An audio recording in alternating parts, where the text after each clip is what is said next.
As we continue on in our series, the Love series, it's kind of, but as we continue on, today might feel a little different. Typically, I, have some notes and some and some things like that, kind of like what we've been doing in our Shining Light series. And we just kind of walk through the passage and we kind of just talk about some of the details in a little bit of a deeper way. I also believe, and as I've said before, I also believe that the Bible talks to us without all of that.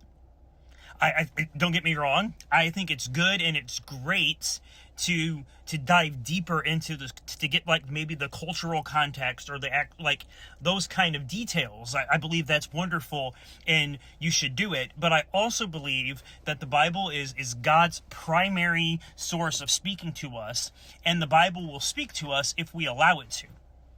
And so today, the episode might feel a little bit different.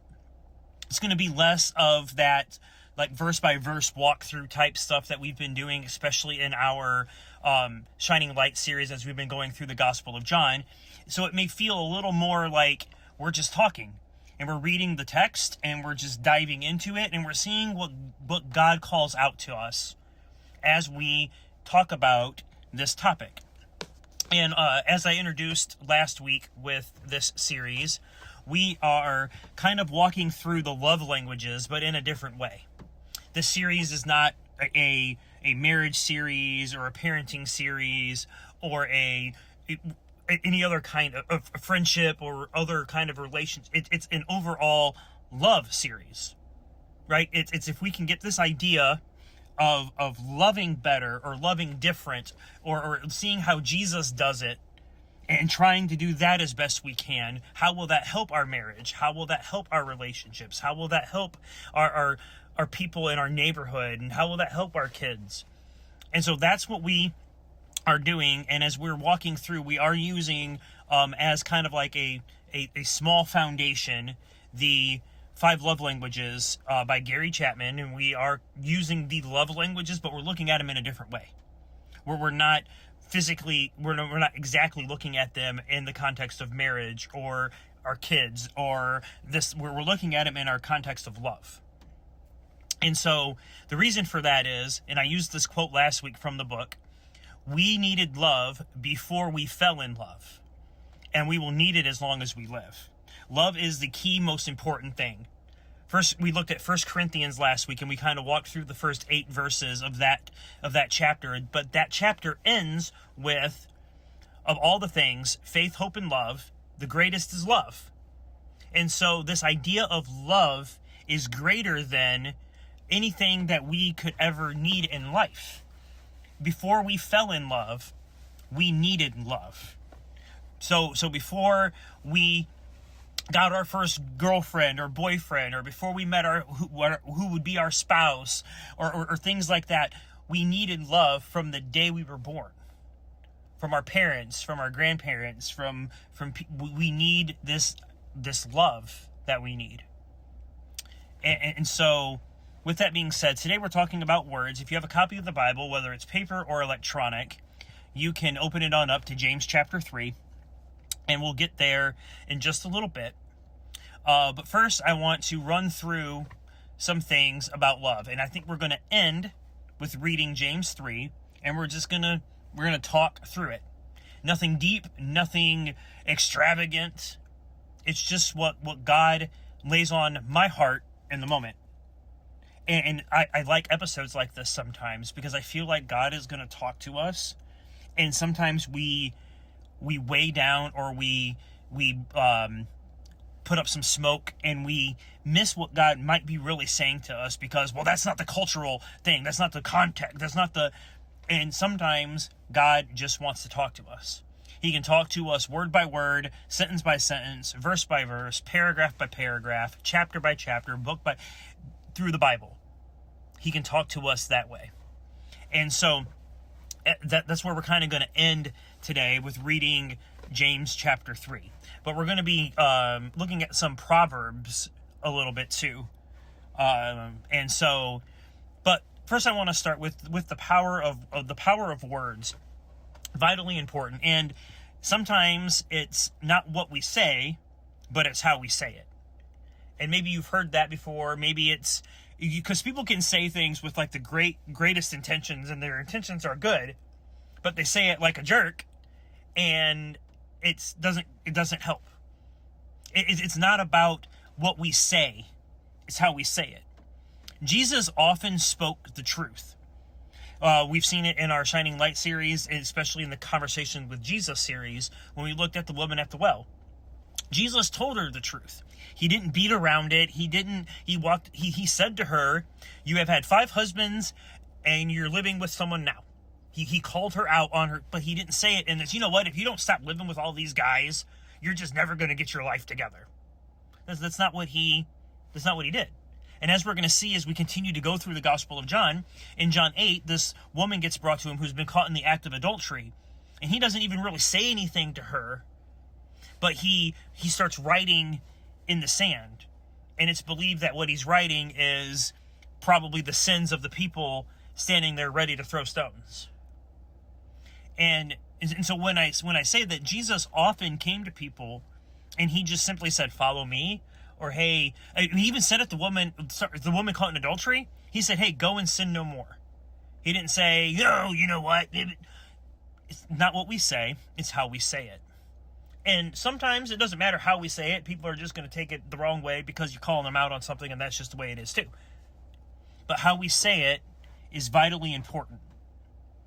Maybe the old saying that we've had when we were in school, it's probably been years and years and years, and decades, but the idea of sticks and stones may break my bones, but words can never hurt me.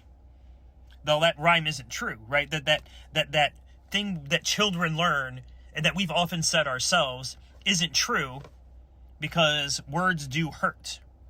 They can hurt us for a lifetime.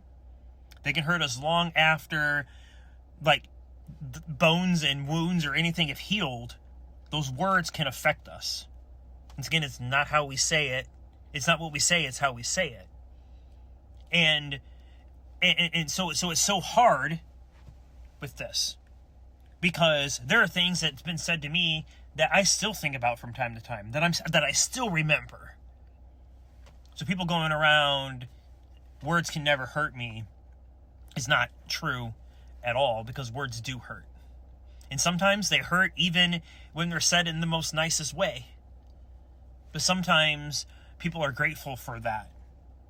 And sometimes I think people remember, like, when words are said in a certain way, or how they're said. And so the untamable tongue is even more dangerous. When we consider the deadly poison it can deliver. I'm not saying, once again, we can't speak the truth to people. We can't say, hey, you know what, maybe this would be better.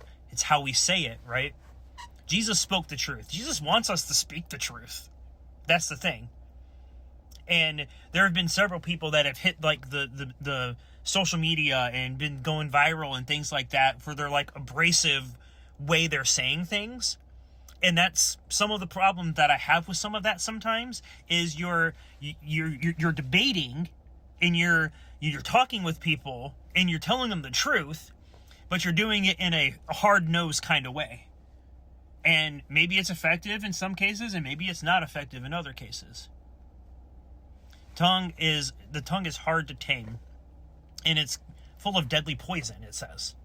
The words that we say are important. And so I'm going to share some Proverbs with you. Proverbs 10:19 through 21 says that to talk too much leads to sin. Be sensible and keep your mouth shut. The words of the godly are like sterling silver, and the heart of a fool is worthless. The words of the godly encourage many, but fools destroy them by their lack of common sense. Proverbs 12:18, one of the most ones that I remember when it comes to words. Some people make cutting remarks, but the words of the wise bring healing. Cutting remarks. But once again, how we say it, even the things that we say, like if it's not true or if it's not like credible or like whatever, we shouldn't say it. We shouldn't do it.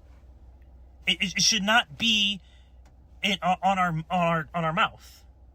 Because the next one, Proverbs 12:25, tells us that worry weighs a person down, but an encouraging word cheers a person up. encouraging words, helping people. When you say a positive thing to somebody, but then you follow it up by 3 or 4 negative things, that doesn't work. Then it says in Proverbs 16:24, kind words are like honey, sweet to the soul, and healthy for the body. That is such a good proverb. It is so, kind words are like honey. Kind words are sweet and all of that. And they are healthy for the body.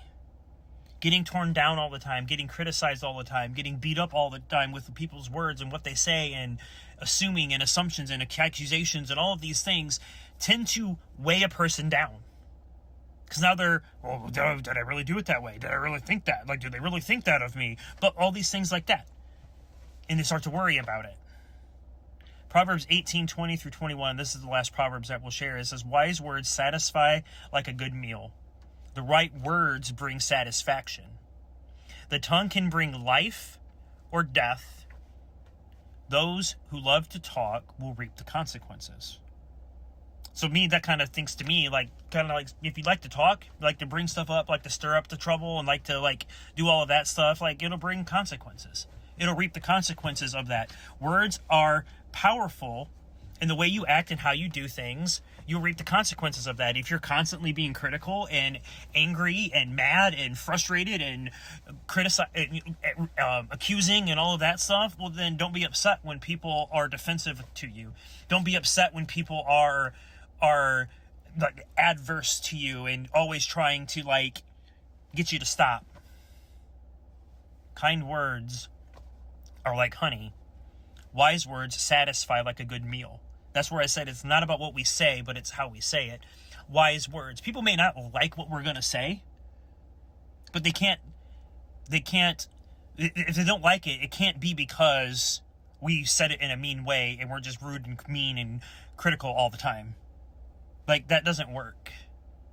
And so the tongue can bring life or death, is what this last one said. And that leads us right into James chapter 3. So I hope that you're there.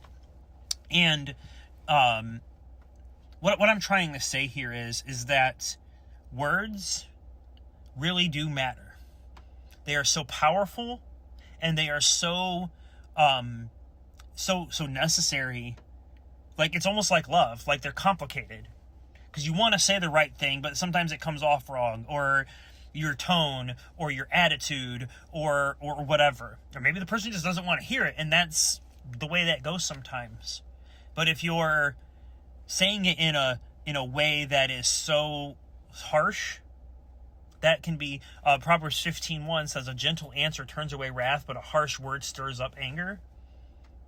This is a very serious matter that the Bible talks about. And I don't think that, and there's more verses, I'm sure, that I didn't even touch on. We could probably spend a long time just walking through different verses about our words. But if we look at Jesus and we use him as an example, then we can see how Jesus handles things. Jesus was critical of people, but I don't think that Jesus ever was, when he was calling the Pharisees hypocrites and you fools and you brood of vipers and all, I still don't think that he was yelling. Like, maybe that's just me, and maybe that's controversial to say, because we do know one time he did get mad and he was chasing people around with a whip and turning over tables and all of that. Pretty sure he wasn't. But when he's just having a conversation, maybe he's just speaking the truth to them. Not yelling, though, but he's just speaking the truth. And they're a prime example of what happens when the truth comes out, but people don't want to hear it. And that's all we can do, though. That's all we can say, is just, hey, this is what I think. Like, maybe, and just like the woman at the well. Hey, I think, like, Jesus was kind of hinting, hey, maybe I think you should correct that, right? With the woman caught in adultery, he says, go and sin no more. We don't know anything about her afterwards. We don't know if she changed her ways or kept on doing what she was doing. But so you can use your imagination. Maybe she went and she turned her life around because of the kind words of Jesus. More his actions, but the kind words of Jesus. He didn't criticize her. He didn't ridicule her. He didn't jump down her throat. He just said, go and sin no more. Whether she did or not was up to her. And so, James chapter 3, says this, verse 1. Dear brothers and sisters, not many of you should become teachers in the church, for we who teach will be judged more strictly. Indeed, we all make many mistakes, for if we could control our tongues, we would be perfect and could also control ourselves in every other way. So right there, the tongue is vital. If we could control our tongues, we would be perfect. Now, perfect is a different kind of, not like never sin or never do anything, but like we would be better, right, if we could control our tongue. And we would control ourselves in other ways. Because when people say things to us, well, we respond in another way, right? Like I've already kind of said that. When you're constantly being critical or my way or trying to like get everybody to like see you and you don't care and you're just, then the problem is they're going to return in a way trying to defend themselves, trying to get you to hear them, trying to break down your assumptions and your accusations and your critiques and all of these things. Words are important. Once again, it's how you say it. And so when we see verse 3, it says, we can make a large horse go wherever we want by means of a small bit in its mouth. And a small rudder makes a huge ship turn wherever the pilot chooses to go, even though the winds are strong. In the same way, the tongue is a small thing, but it makes grand speeches. A tiny spark can set a great forest on fire, and among all the parts of the body, the tongue is a flame of fire. It is a whole world of wickedness corrupting the entire body. It can set your whole life on fire, for it is set on fire by hell itself. Let's I don't even think about what is that saying to you? It's saying to me that what comes out of our mouth is so important. And if we can control it, then that would be good, right? I mean, it wouldn't be a bad thing, because our tongue is set on fire by hell. Holy cow. I don't even know what to say. Just let that just sink in. But that's the thing is God tells Moses that he made our mouths. He made our tongues. So now it's a self-control thing. Not saying the first thing that comes to our mind. Not spitting those flaming darts. Those accusations, those first things that come to your mind. Reading the situation wrong, or judging a book by the cover kind of thing. When we say those things, that's shooting those fireballs at people. And that is not the way God wants us to act. Because he's telling Moses that, hey, I made your mouth, you can speak. Already saying that God made us. He made our mouth. But we can't let our mouth get overtaken by hell. And saying whatever we want just because we think it's the best way. Sometimes it's best to say what we want to say to a journal. Say what we want to say to a counselor. Say what we want to say to God and let God deal with it. I'm not saying that everything that people say to you is easy and good and that no words ever hurt and all of these things. It's merely not what I'm saying, because we already talked about it. Words do hurt. But sometimes we have to look at that and give it to God and let him handle what was said. And not be the ones to join in the game. Not be the ones to throw fireballs at everybody. I don't know about you, but this is talking to me a lot. We've all got words that we can say. Whether they're helpful or not is one of the things that one of the things that's up to us. And so it says that people can tame all kinds of animals, birds and reptiles and fish, but no one can tame the tongue. It is a relentless evil full of deadly poison. Sometimes it praises our Father, and sometimes it curses the one who has made us in the image of God. And so blessings and cursing come pouring out of the same mouth. Surely, my brothers and sisters, this is not right. Does a spring of water bubble out with both fresh and bitter water? Can a fig produce olives or a grapevine produce figs? No, you can't draw water. You can't draw fresh water from a salty spring. That is just so it starts with our heart. And God is telling me that it starts with our heart. Because we see in Luke where it says things come from the overflow of the heart. What we say and what we act and what we do and all of these things. So if that's true, then the heart needs to be in the right place first.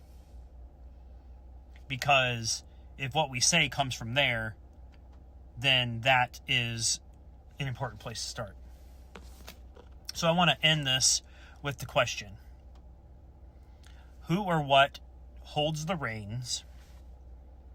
So who or what holds the reins or directs the rudder? So we talked about how the reins can direct a horse. So basically, who's directing your tongue? Some people have no hand on the reins or the rudder, and therefore they say whatever they want. Others direct their tongue and their emotions. James points us toward the Spirit of God and working through the new man, set directing hands on the reins and the rudder that is our tongue. So instead of just a captain of a ship, right, doesn't just let the ship just go wherever. A jockey, for example, or even just anybody riding a horse, doesn't just let the horse just go wherever it wants. There's a direction there. And what James is telling us is there are people that just have no control on the reins or the rudder, and they just shoot their fireballs. And they just say whatever comes to mind, and they think that it's okay. Like, they think that it's fine just to say whatever comes to your mind first, and you can just, and it doesn't matter. It's their problem what I'm saying. It doesn't matter but it does. We don't have to say everything that comes to our mind. We don't have to act in a particular way. We don't have to do it. We choose to do it. You know, Adam and Eve didn't have to act in the way that Satan wanted them to, but they did. And so it's about who's in the driver's seat. And that really matters of who's in the driver's seat of our heart. And as we typically do, I want the opportunity for you to open up your heart. As we've said in most recent episodes of our Shining Light series, to open the door. Because what's in our heart, and this is now more like you can invite Jesus into your heart today. We're going to talk about that. We're going to offer a prayer that you just repeat with me, and that'll invite Jesus into your heart. But maybe Jesus is already in your heart, but he's not sitting behind the wheel. He's not got the reins. He's not steering the ship. And maybe that's where we need to start. I know for me that I try my best, and most of the time I succeed, but a lot of the time with my problem, with my mouth, it's what's being said to me. Oh, I need to defend myself. All these things like that. And yes, that's good. You should always do that. But I think that's where a lot of the hostility that comes out of my mouth. And it's not because Jesus isn't in my heart. It's because Jesus isn't behind the wheel. And when we see things or people say things, we don't always have to say something. We don't always have to get into the conversation. We don't always have to. And so this is a moment for those that want to, one, bring Jesus into their heart. Open the door. Invite him in. Let him take the wheel. And that way, everybody, like, the actions are from the heart. And that's where it starts. And then maybe there's one that maybe you want to, like, you've been following Jesus, but some of the time he's not sitting there. And our words aren't the best, and they're not helpful in some cases. Maybe that's what we need to correct. Maybe we're answering the question, who holds the reins? What holds the reins? And so, if you want to invite Jesus into your heart for the first time, I want you to repeat this prayer with me, and then I'll have some next steps. The prayer, so pray with me. Dear Jesus, I am a sinner.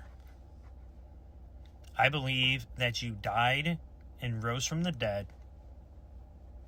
to save me from my sins. I want to be with you in heaven forever. Jesus, forgive me of all my sins. I open my heart to you now and ask you to come into my heart as my personal Lord and Savior. In Jesus' name, amen. So if you prayed that prayer, whether you're by yourself right now listening to this, whether you're with a group of people, whatever, it doesn't matter. You can do it alone. It's between you and God. It's between you and God. And so if you prayed that prayer, if you did that, I want to tell you to tell somebody. I want you to tell somebody about it. Invite them into your life. And join a local church, because that's important as well. Some people think that church is important because it helps us get to a place where we can hear teaching, where we can be in the presence of God, we can worship him.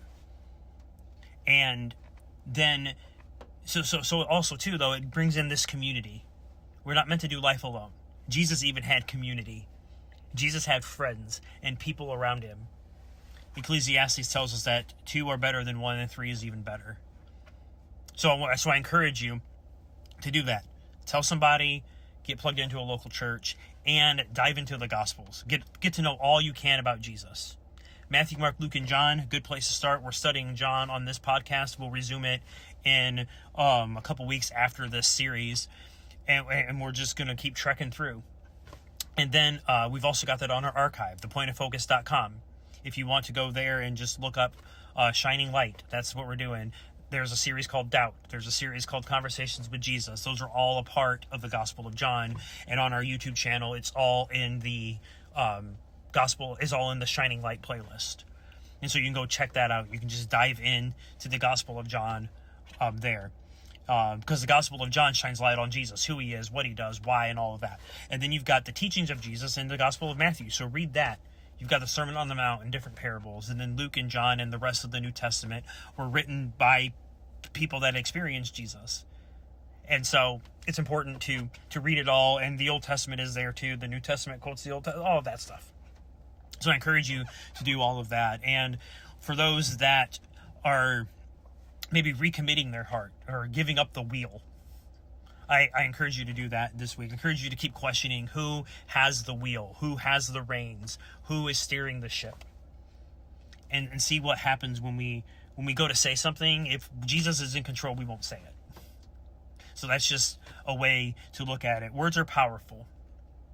Sticks and stones do break bones, but words leave lasting scars, right? Like words don't hurt me is a lie straight from the pit of hell. And that is not true. Words do hurt. So I hope that we're the ones that use words for the positive, that use words the way that Proverbs talks about. So they can be, kind words are like honey, and they can satisfy like a good meal, and all of that. So with that being said, I hope you'll join me in the next 4 weeks or so as we continue on with this series. I'm excited to kind of keep going through this series and see what God has for us. This is a different and unique way to look at these different things. So I'll see you next week.